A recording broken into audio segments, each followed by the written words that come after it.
My name is Andrea Palferman, and I'm with Raven. I'm here with my colleague, Anna Simeon. I reside on the unceded territories of the Halkwominam-speaking peoples, also known as Salt Spring Island. And I work as Raven's Director of Communications.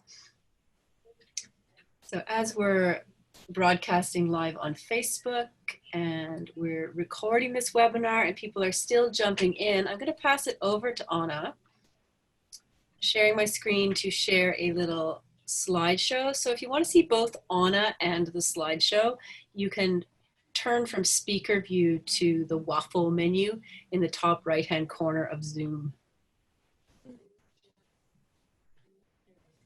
So yes, welcome Anna. Thank you, Andrea. Hello to everybody and good afternoon to those on the West Coast and good evening to those on the East Coast and beyond. My name is Anna Simeon. I'm Raven's Campaigns Director. And I'm sure that I've been recognizing many names that on the chat, but for those of us who are joining us for the first time, who is Raven? And you can see that on the slide.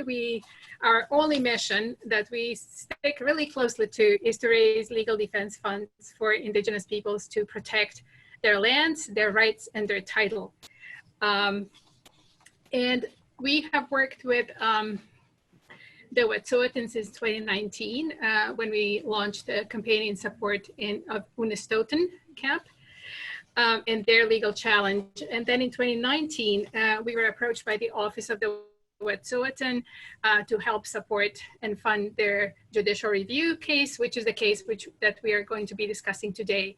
And we also separately are assisting the Likamishu clan of the Wet'suwet'en with their charter challenge. And both of those cases are being supported by a single Wet'suwet'en campaign, which is called Stand Strong for the Yinta, the traditional territory.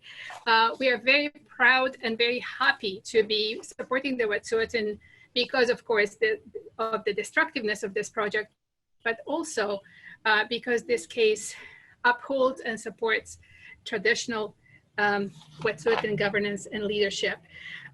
We supported and worked with Giksan hereditary chiefs in 2017 when they were fighting the Petronas project, which was successful. The proponent decamped.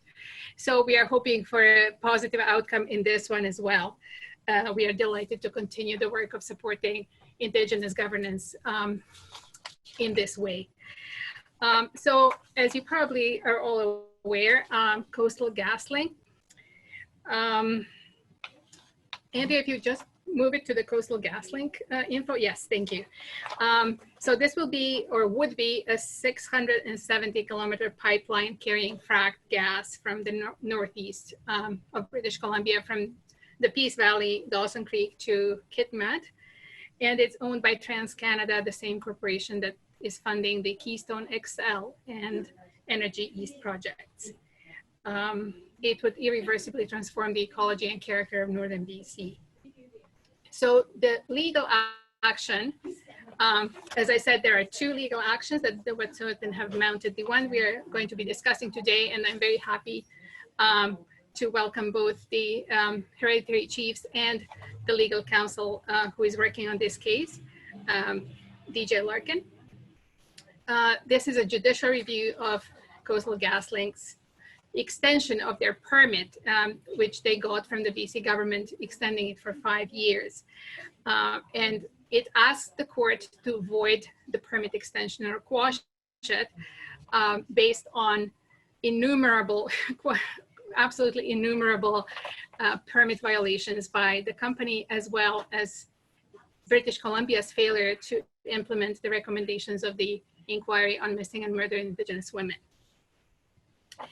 So I'd like to just take a moment to reflect on how this campaign has been unfolding since February. I can't believe that it's only been since February. It feels like another lifetime. And if you recall back to February, we were in the throes of what felt like a transformative moment. The Wet'suwet'en were facing down the RCMP on the Yinta and the threat of police violence and the the actual violence was very present. Indigenous youth were peacefully occupying in a ceremonial way the legislature, and tens of thousands of Canadians were supporting them in the street. And it felt like something was going to shift, and then the pandemic came and the lockdown came.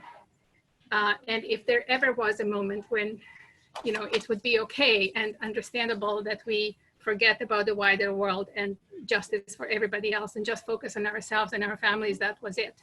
But this community, yourselves, and everybody who participated in this campaign have never let up. I just went on the in our books yesterday, and I looked at the donations through the time. Every week, there was not a week where there wasn't a donation to the Wet'suwet'en. And so this is really a testament to your commitment and your passion. So I want to really thank each and every one of you, not just on my behalf, but the entire Raven team and our board are very, very appreciative of what you have been doing and are continuing to do.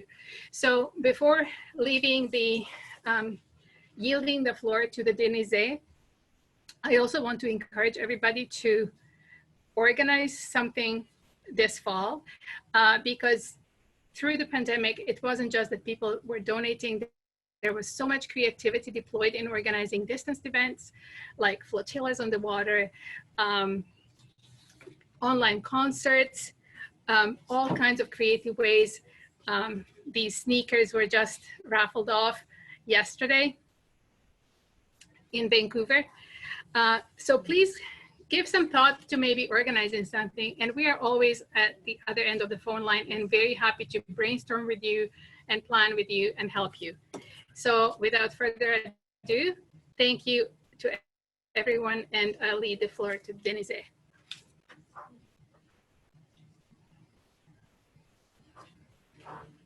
Thank you, Anna, very much for that enlivening intro. And really is incredible to see what People Power has done as we've joined forces together to empower Indigenous nations to have access to justice. It's my huge honor and pleasure to introduce Namox, the hereditary chief of the Tsayu Beaver clan of Wet'suwet'en Nation. Before I play your video, Chief, would you like to just come on and say hello? You'll need to unmute. Usually it's the opposite. They usually ask me to mute. Yeah, not today.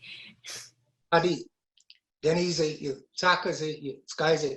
I am Chief Namox. I currently sit as the highest ranking chief of the Beaver clan of the Wet'suwet'en Nation. I see some of my fellow hereditary chiefs here, Denizé, Tsakaze. And so we want to thank you, Raven Trust, for all the trust you've put in us, because I'm going to make it very short. Like with Enbridge, the issue we had with them, and then Petronas, and now Coastal GasLink, TC Energy. You would think after winning each and every time that these energy companies would have to take into the fact that our water, our land, our salmon, our very food, our culture, all relies on us working together, and that these horrendous proposed projects would never happen again. And you would also think that in a democratic country, we would not have to deal with armed forces coming at us. You would think with an election coming every few years that these elected officials, whether they be provincial or federal, would understand that democracy is part of what we're doing. But most and foremost is our culture. Like our duties, our names, they come from the land, the air, the water, the animals, the salmon, the berries, the medicines. This is who we are. This is who we're raised to be. And we don't come and go. We're hereditary. The names we carry are thousands of years old. We're not replaceable every election. Our duty is to that land, air, water, culture, language. This is who we are as Wet'suwet'en. So I want to thank the people for joining us today. I want to thank Raven Trust for being with us, and also the very fact that we as humans have to work together to ensure that what we have today is always there for the next generation. So with that, once again, I'd like to thank you. Masai Kyo. Thank you so much, Chief Namox. We actually have a video that you sent in earlier that I'm going to play now. So for the folks at home, it's just going to look like you ran off and had a really quick costume change. So here you are again. Denise, I am Chief Namox of the Taiyu clan of Wet'suwet'en Nation. I wanted to make a couple comments on why we are challenging the extension of the certificates for Coastal GasLink, who is actually under the umbrella of TC Energy. You have to realize that when the Environmental Assessment Office had went in there and had reviewed why they would want to extend it, we don't believe they were correct because they lost the procedural fairness that is in there. We had submitted through the Office of Wet'suwet'en a number of complaints that we had against the process itself, and we don't believe it was regarded properly. One of the, well, some of the big ones really are actually, there are so many non-compliance within the permits that were previously issued, plus they were doing work without the permits that were needed at the time. And this was ongoing, and the Environmental Assessment Office was very aware of this. Now for them to just have Coastal GasLink self-monitor and then really no fines, and they were caught in excess of 50 times to our recordings, and this was submitted in court. Now, once there is anything like that, everything should have ceased. Then they should have done the proper work that was needed before any more work was done. A huge part of this is they totally ignored the murdered and missing Indigenous women and girls inquiry. They had not even mentioned it. It was like it was nothing to have our women and girls disappear.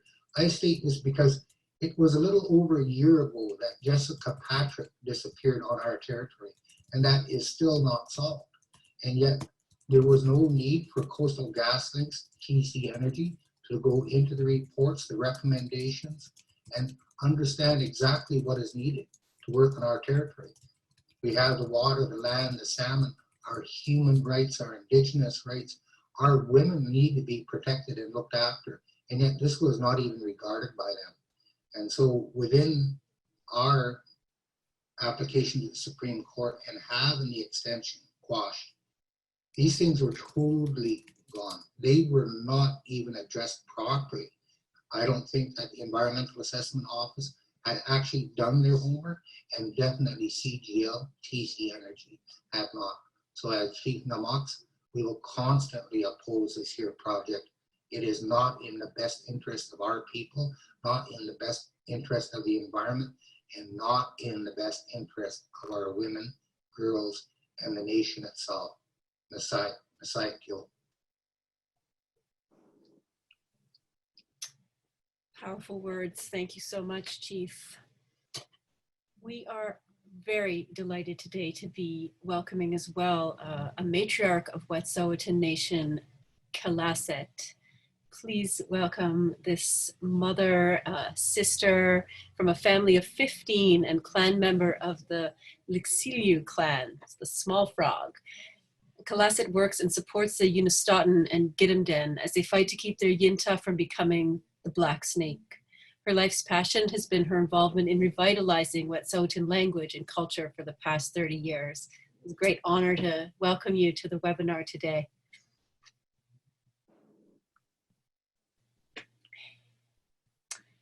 Please unmute yourself. Let's see if I can do it for you, dear. There you are. Okay. Welcome. Adi, Denise, Zako, Sky, yet then you. Oh,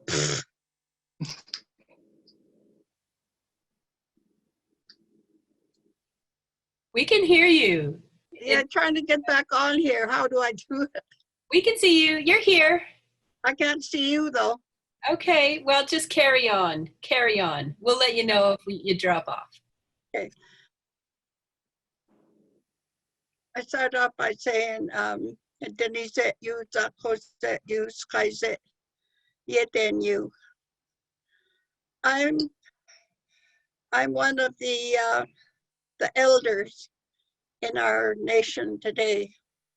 and I have been involved in the political aspect of Delgamuukw and all the subsequent court cases that have come down since that time. In recent times, I have been very involved with the women of Unistoten and Gidimt'en clans. My role as an elder and a chief, Zakose, I have supported the women in their efforts to stem the progression of the CGL pipeline through their territories. It has been my own passion to work with the women because of the missing and murdered Indigenous women and girls in our country. I have gone through the two sessions when the women were arrested out on the territory. The first one in June, and then the one last year in January. My friend Antoinette and I were out on the highway, or not the highway, but the road out to the territories. We couldn't go in, but we were at mile 29. From there, we supported the women through the whole process that they went through before they were finally arrested and brought to the police station in Houston. And at that point, we were there waiting for them. And I like to tell the people that are listening today, when you hear the cries of our women throughout the forest on the land that their ancestors left for them to take care of, you haven't lived. You have not lived until you hear that. And we did, and we continue to support the women in this process in dealing with the CGL through the Wet'suwet'en and Yinta. Masai? Thank you so much, Kalisette, for your work and for your presence here today. We, I think, collectively raise our hands to you for working so tirelessly and being so dedicated to supporting the well-being of your people and the land. Thank you. Thank you. Our next presenter is DJ Larkin, who works as a associate at Woodward and Company as a lawyer. The primary areas of practice that DJ focuses on are constitutional law and rights and title litigation. Throughout all facets of her work, she is determined to act as an advocate in providing equal and adequate access to both courts and governments for First Nations across Canada. So she is very much here in this capacity on this webinar and can tell us a little bit, DJ, about your last week and how it was at the BC Supreme Court. Sure. Perhaps I'll start by saying thank you to the Denise and Tsakutse for having me, and thank you to Ravens Trust for organizing this. I am presently a settler on unceded WSÁNEĆ and Lekwungen territories known as Victoria, British Columbia, which is where I work and live. So myself and a small team here from Woodward and Company were approached about the decision of the Office of the Environmental Assessment to grant a 5-year extension to the CGL gas line project. I'll tell you briefly why that's necessary, and then I'll tell you a little bit about what happened. I'll try to be brief so that, well, never trust a lawyer when they say they'll be brief. Forget it. I'll try. So CGL was granted a certificate to construct the Coastal GasLink pipeline back in 2014. The law at that time stated that a project has to be substantially started by the deadline stated in the certificate, and the deadline can't be more than 5 years after the certificate was granted. So essentially, CGL had not substantially started. It wasn't until 2018 that they received a final financial decision to move ahead with the project. And so in 2019, they requested an extension of another 5 years. That gives them time to move ahead. So this triggers a process at the EAO, at which time they are to do a few things. They have to consult with people whose Indigenous interests are at stake. They also have to consider certain factors. They have to consider the reason why CGL needs the extension, and also in accordance with their own guidance documents, they consider new or changed significant adverse effects, and they consider the project's compliance history. So there's a couple of reasons for this, and as the BC Court of Appeal has found, the purpose of doing this is to make sure that projects don't move ahead where the conditions have become stale, or where the world has moved on, technology has moved on, or things have changed in such a significant way as to suggest that the project should not continue. And so the Office of the Wet'suwet'en, on behalf of the chiefs and their community more broadly, were highly engaged in that process. And at the end of the day, there was a decision to extend the certificate for another 5 years with no new conditions at all. So the petition that we have been dealing with and that we argued last week in court was that this was the one opportunity, this was a point in time that the EAO could look at the entire history of non-compliance of this project over a relatively short period of time, and they could look at the number of times they were non-compliant as well as the nature and severity of that non-compliance, and they could make a decision to not give the extension, to give the extension with new or changed conditions to promote better compliance in the future, or to grant the extension without any new conditions. And we know that the decision they made was to grant the extension without any new conditions. And the second ground, as you've heard, is the way in which the EAO did not grapple with the final report and findings of the Missing and Murdered Indigenous Women and Girls Inquiry. We know from that inquiry that the scale and scope of violence against Indigenous women and girls is an ongoing genocide across the land. And we know in particular that the inquiry pulled out for specific review and attention the problem of resource extraction projects like this one. They did a deeper dive and deeper analysis into this particular issue.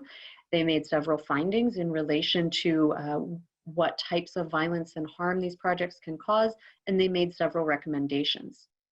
And so what we have been arguing is that if you look at what the EAO did with that, they only dealt with things like the actual physical location of work camps.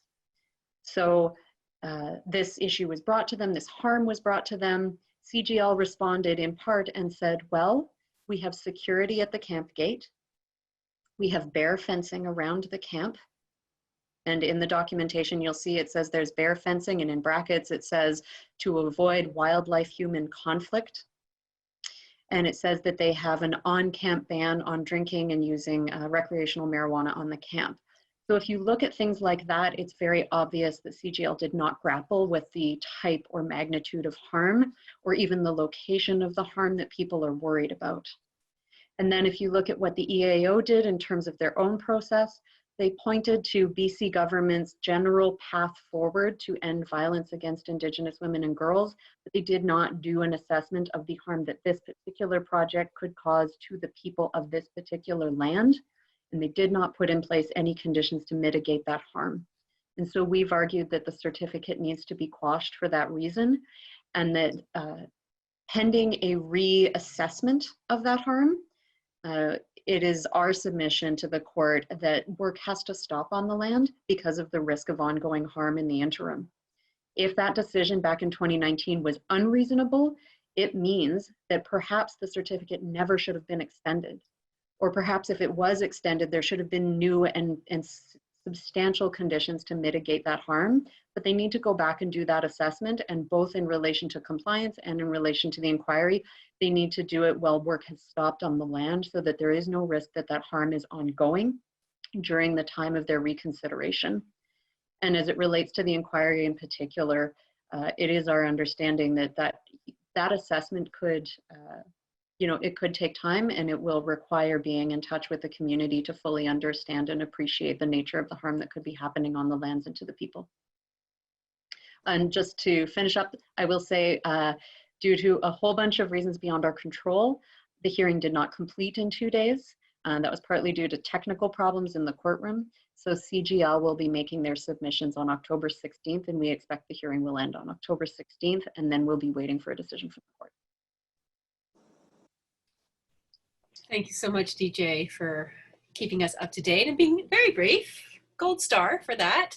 Unlike the courts, I mean, there is a very positive outcome of the hearing being prolonged. That means that we're going to have another webinar. So we'll be letting everybody know at the end of this one by email when you can join it and convene again. We'll have some other hereditary chiefs on the call, and we'll just be able to hear what the province's arguments were in more detail. So stay tuned. Meanwhile, I'm really delighted that Madiq has been able to join us on the call, hereditary chief of the Giddumin clan of Wet'suwet'en. And you know, these webinars are opportunities for learning. So please, Chief Madiq, can you please help me with my horrendous pronunciation and take it away?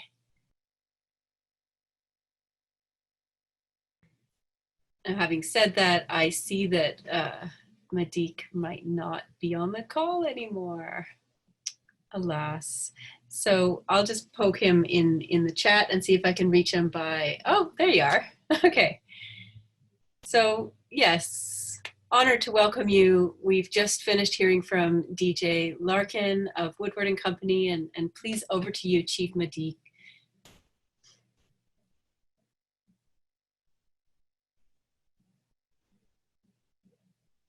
Kalaset is, I think, probably telling you unmute. Yeah. Hagel Nasatni. Naxel Ginatla Yahabzaka. That's the chief name I hold, Hagel from the House of Many Eyes. And I was lucky enough to be one of the translators. And at the time, I was the only one that could write the language. And I walked 22,000 square kilometers with my pencil when our elders only spoke in Wet'suwet'en during the court case and commissioned evidence. They talked about the laws, how we looked after the land, all the named places of hills, creeks, mountains, events that happened out on the territory. And I thank you for being involved and for what you're doing with our people in this fight against the pipeline. I walked the territory with my grandfather and with my late father and uncles. And I want the same, I want my grandchildren, my children, my grandchildren to have the same experience I had as a child, being out on the territory, enjoying the clean water, the berries, the medicine. We still use the medicine, and we still pick berries, and all the animals, the hunting and trapping in the spring and in the winter for fur-bearing animals. And all the stories that I've heard in the evenings. I share some of that with my grandchildren today. They're 9, 7, and 9. And my oldest is starting to finish one of my stories for her brother. And as I said, I appreciate your involvement in this. When we talk about the land, I could still hear the elders that gave evidence during the court case, and also the commission evidence, how passionate they were about the land that they looked after, the caretakers. We are the caretakers of our territories and our trap lines. And when I say that, the stories that they told, I sat there, I laughed with them, I cried with them after the court they debriefed. And that's when they talked about how the province and the Fed lawyers, how they were treated by them with disrespect in the way they spoke with them. And they couldn't be fooled. The lawyers would ask questions, the same questions in different contexts. And our elders would say, in Wet'suwet'en, is this guy crazy? He already asked that question. You know, and that's what comes back to me. That's what came back to me and the year that they took the fence down at mile 44. Some of the words that my late father used when he was giving evidence. Ali Mahlachler, he was the oldest Wet'suwet'en at the time that gave evidence, commissioned evidence. And it's our livelihood we're talking about. I think about my grandchildren and my unborn great-grandchildren.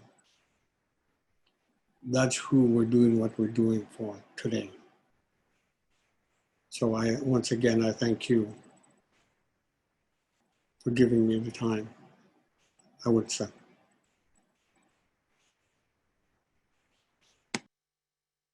So, Which means that's all. It's really an honor to hear directly from you and to get a sense of the lineage of work and struggle that has gone into your standing today in the court and your standing as land protectors today. So to you and all your ancestors and descendants, may you be strong. We are fortunate to have one more community member speaking with us today. Charlotte Uberman is a Wet'suwet'en elder and climate activist. And when Charlotte shared her message today and her bio, she wanted to share this statement, and I'm just going to let it screen. Her words were, "It takes roots to weather the storm." And with that, please welcome Charlotte.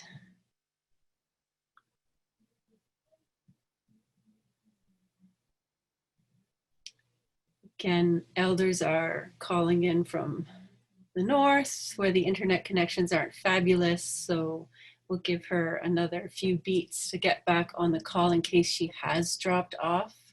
In the meantime, we called everyone together in part, to, hopefully that's her coming back on. We did call everyone here in part to witness the delivery of messages and pledges that have been collected to bolster the spirits and bolster the energy of chiefs as you do go into the Supreme Court. So I'm going to take a moment here and just share some of the messages that have come in. First of all, just so you get a sense of the magnitude, there was over 4,000 people who sent in messages and words of encouragement and support. So just to give you an idea, this is, one of a dozen pages. And here's a sampling of some of these messages. "I'm so deeply grateful for your efforts to maintain the true law of the land, Wet'suwet'en law." This is from Sandra V. "In the face of such blatant corporate and colonial disrespect, I'm with you in spirit. May you continue to find the strength and courage to persevere." So many messages in this vein that will be coming to your inbox, Chief Namox, and we'll ask you to share with your community. We support your right to protect your environment, your health, and livelihood for yourselves and future generations, and look forward to your success in defending your land against the wealth and power of those corporations who seek to damage or destroy it, in contradiction to the known effects of climate change and the stress on the welfare / survival of your people, from Herbert S. And literally thousands and thousands of messages of gratitude. You know, if we were to pull out a single word, the word gratitude, grateful, thank you, comes again and again. And I know you've expressed your gratitude to the Raven community for the support, the tangible financial support, but please know that it goes both ways, freely and fully. Another message of deep gratitude from Sandra V. So I'm going to check in on Charlotte once more. And I'm glad that her poster made it onto the call so we could at least get her strong sentiment and feelings about how it takes roots to keep a struggle going long term. Moving to the Q&A now, I'm going to invite folks who are on the call to place their questions in the chat. And we've already collected quite a few questions. Some of them are quite detailed and technical. So I'm going to start, and I'm kind of winking at you, DJ, but I'd ask you to hop in if one of the chiefs doesn't want to field the question. The first one comes from Rick, who's wondering, does free, prior, and informed consent also factor into the Environmental Assessment Office's process? Or does the EAO simply have to consult with community leaders and members? So are they informed by FPIC in their environmental assessment process? If I could, and again, I'll rely on DJ. I'm so glad you're here, DJ. But FPIC itself is actually under, like, I spent a few times in New York speaking at United Nations. I was there when BC adopted it in Victoria. I was there when they said, hey, look, the sky hasn't fallen and UNDRIP is here. And yet they're not fully putting it forward. I'm not sure they know what truly to do with it, especially when it comes to court. They have nothing to rely on in that matter. And this is why we as hereditary chiefs, we rely on our law. Our law says you come in, you want to do something, you come talk to us. If not, you're trespassing. That is basically what UNDRIP says. And they kept on throwing at us, oh, you want veto power. Not once in UNDRIP does it say veto. But it does say respect us. Well, goose, that's respect. It's simple. I go into your living room, I knock on your door before I enter your residence, right? No, you don't send a bulldozer in and then say, where's free, prior, and informed consent after you've already put the blade down and mowed things down. So UNDRIP is supposed to be a part of it, but legally, I don't think they know what to do with it yet. And I think this would be the opportunity for all Indigenous people to set the ground rules. You don't know what to do, we do. Messiah.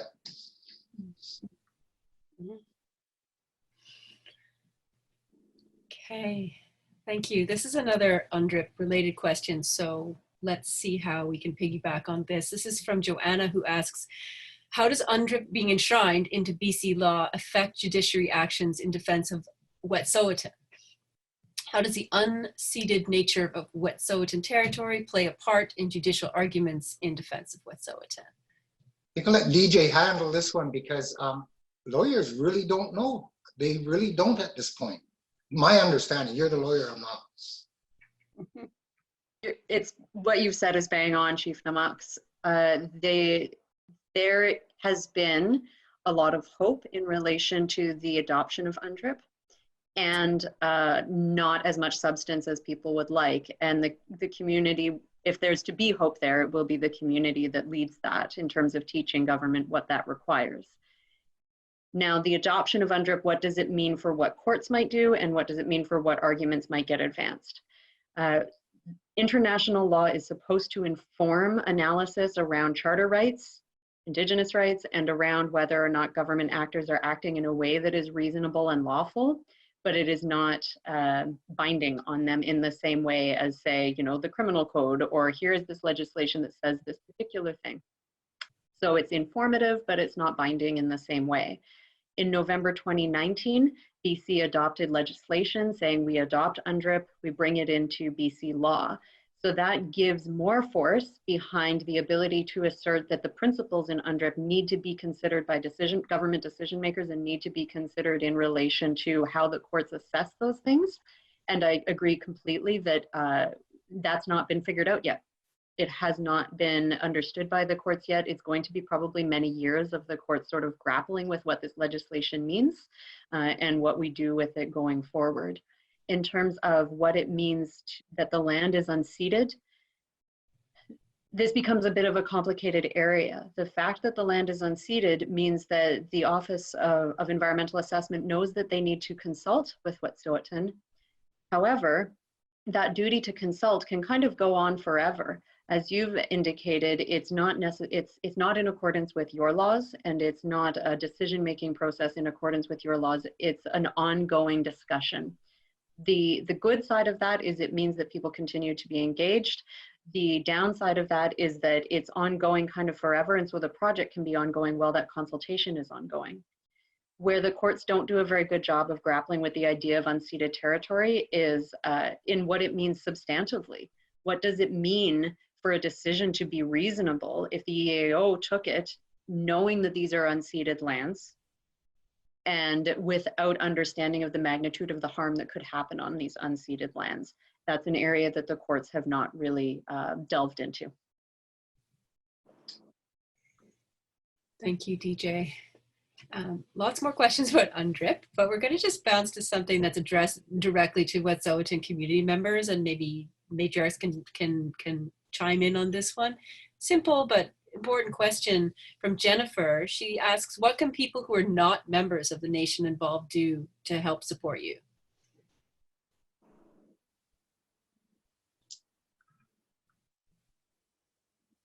Calisette? Would you please repeat the question again? Sure. This comes from Jennifer, and she asks, what can people do who are not members of the nation to support you? Thank you.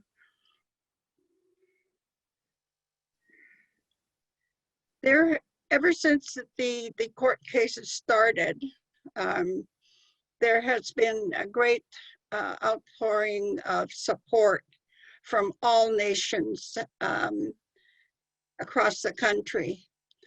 There's many things that they can do. They support the hereditary chiefs in their role and the work that they have to do. They support by being visible when there are activities that are happening, like what happened out at the Morris River Road, and at the Yinta of the Gidimdan and the Yinta of the Unistoten. People were visible in supporting us out there on the territory. There's other people who support by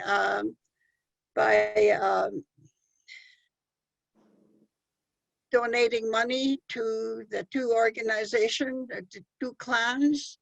There is that kind of support that is welcomed by our people, because as you know, the court cases cost a lot of money. Other nations have also come to our territory. For example, the Haida Nation, the leaders of the Haida Nation have come to our table several times now since all of our work started, because they have been through this already. They have the experience of having to deal with blockades, with rallies, with court cases, with injunctions. So they come to us, to our chiefs and our Zakuzet and our members, to give us advice on how we could move forward with this very big project that we have with the CGL. We have, for example, the Mohawk Nation early this winter came out to support our people. And they supported in a big way by the blockade that they put up on their territory, which stopped the railroad across the country, and which also affected the railroad that went through our territory, because we were able to have the support of the Giksan Nation, who did the same thing. In the end, we did not win the judgment of Judge Church on the injunction. That's still on the table, as you can hear. But other nations have come forward to help us. We have non-Wet'suwet'en people from all across the country, around the world, that have supported our people by coming out here to support the people out of the Unist'ot'en camp and also at the Gidimt'en camp, for example. They come and spend a couple of weeks to help with the buildings, they help with doing stuff, and then they leave. I know that there has been non-Wet'suwet'en, non-native people that have donated food, for example, for the two camps. All of those things really help our people. And just being there and saying, I stand beside you, I support you, I will be here for the duration.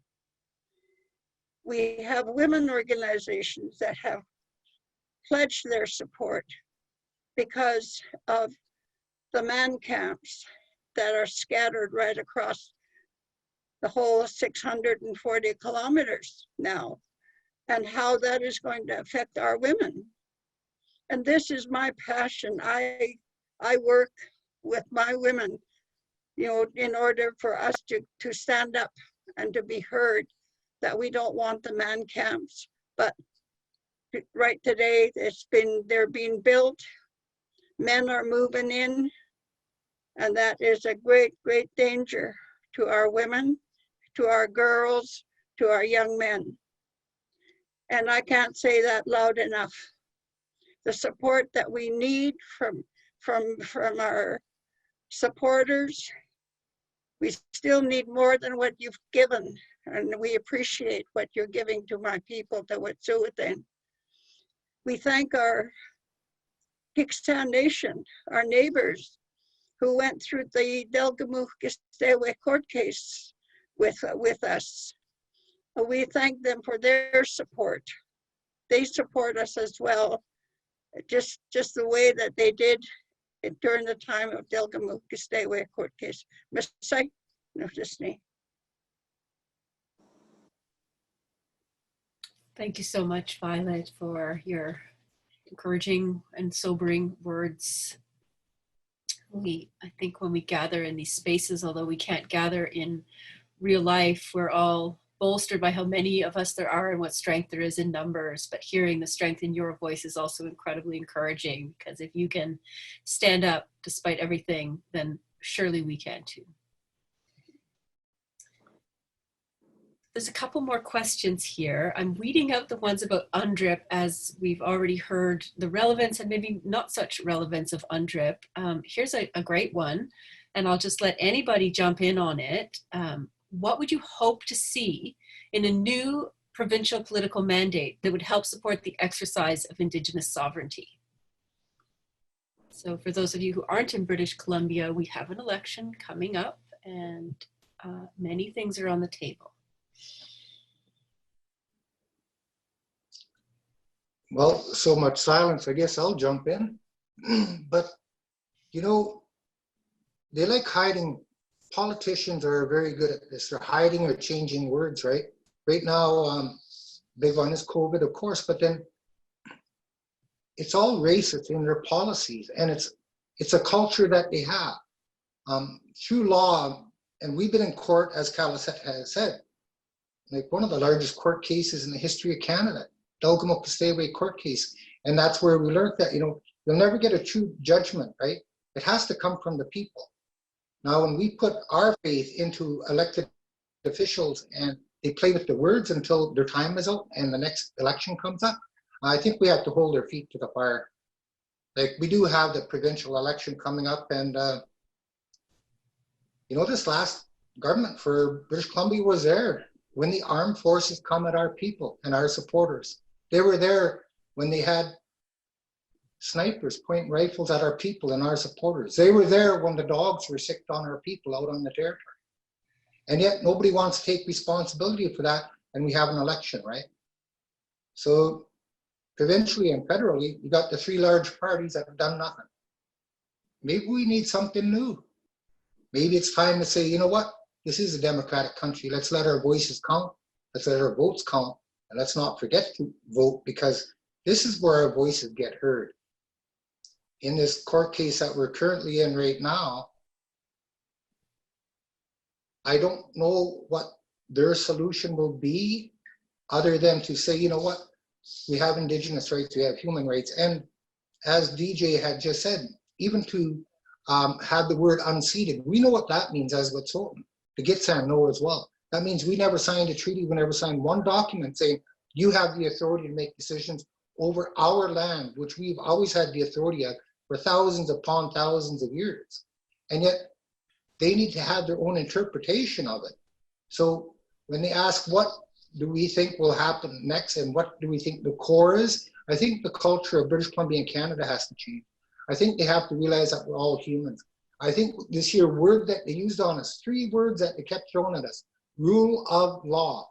And yet that was their interpretation. Our rule of law says no trespassing, don't kill our water, our salmon, our food. You know, this is what we rely on with our next generation. That is our rule of law. And we also have human rights as well as Indigenous rights. So when they say rule of law, again, that interpretation, is it elected governments, is it industry that is setting the rule of law, or is it actually the democratic province of British Columbia and the country of Canada? We need to consider that, Messiah.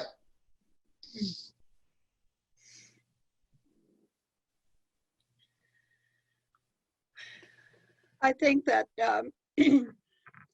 thinking about the election that we're in right now, I've been through many elections as everyone else has in the past. But one thing I'm looking for is how the NDP and the Liberal parties are going to manage the implementation of UNDRIP. They have gone through the steps of having it accepted at the UN, to which Namox was party, and also in Victoria. All of that, the good words have been said. The right words have been said. However, we are not seeing the results of what UNDRIP could mean to our Wet'suwet'en nations, other nations across the country, and how industry, mega industries from outside of Canada, how are they going to deal with taking over our lands for industrial development when they have to meet the rules of UNDRIP? Governments, as they continue to develop big industrial projects like the pipeline, they're not even looking at what UNDRIP could mean to my people. UNDRIP, right from the beginning, I was involved in learning what it was all about. We had people come up to our territory here explaining what UNDRIP means. We've listened to the United Nations, we've listened to the federal government, the provincial government, but I have not seen the results back here on the ground. And that's what I'm looking for. How are you going to make the Wet'suwet'en better in dealing with us, in negotiating with us, in consulting with us by using UNDRIP? What are you going to do? That's my question. Thank you. Thank you. We just have a short amount of time left. And to wrap up, I know many of you are already supporters of Raven, but I just want to remind you that for many years, Raven has been involved in struggles to fight industry that wants to open this corridor. You know, they call it an energy corridor, and Wet'suwet'en call it a black snake, across Wet'suwet'en territory and then out to the northwest coast of BC. But to encourage you and to thank you for your support over the years, The Petronas project that would have endangered Skeena salmon and the salmon of Lalou Island was canceled. The Enbridge Northern Gateway project was quashed, and that is thanks to people like you joining forces on calls like this, in campaigns like this, donating, fundraising, organizing. In the past, we showed up in the streets. Now we're showing up on our screens, but we can do it. And when we join forces together and when we listen deeply and then act from our hearts, we can make an incredible impact and an incredible change. And it's very inspiring to hear from folks who have been, you know, second and third generation in this struggle from Wet'suwet'en Nation. It's a huge honor to be here and to just sit kind of by your armchairs in your living rooms as you share your stories and wise words. I'm just going to share one more time the link to donate. If you haven't had an opportunity to check out raventrust.com/Wet'suwet'en, you can see this shot was taken earlier today. So we've raised $250,000, folks, for this legal challenge, and that is substantial assistance to these good people. Another way that you can support is to sign up as an organizer, raventrust.com/organize. And while in the past people may have organized in the streets and in their community halls, you can organize Zoom calls, you can teach an online class, you can run a raffle, you can also set up an online fundraiser. We have great toolkits online on our website where you can go on and set up a crowdfunder and then reach out to your friends and family. You know, the level of knowledge and passion we're just getting from folks on the chat here tells me that you all have important stories to tell about why you're in this fight. Reach out and tell your story and ask for help, because this is the time. So with this exuberant shot of gorgeous youngsters occupying the legislature, I want to thank everyone for your spirit, your hearts, your kindness, your generosity, and your strength in this struggle. I also want to thank all of the elders who've come on today, the matriarchs, the chiefs, to Charlotte, who we didn't get to see and hear from, but we know your roots go deep. Please, and to DJ Larkin of Woodward and Company, and Anna Simeon of Raven, and everyone who's here and who is supporting and doing everything you can to make this fight successful. So please go out there, take good care of each other, take care of the land, and keep your roots watered. Have a great night. Bye. Masai. Thank you. Bye.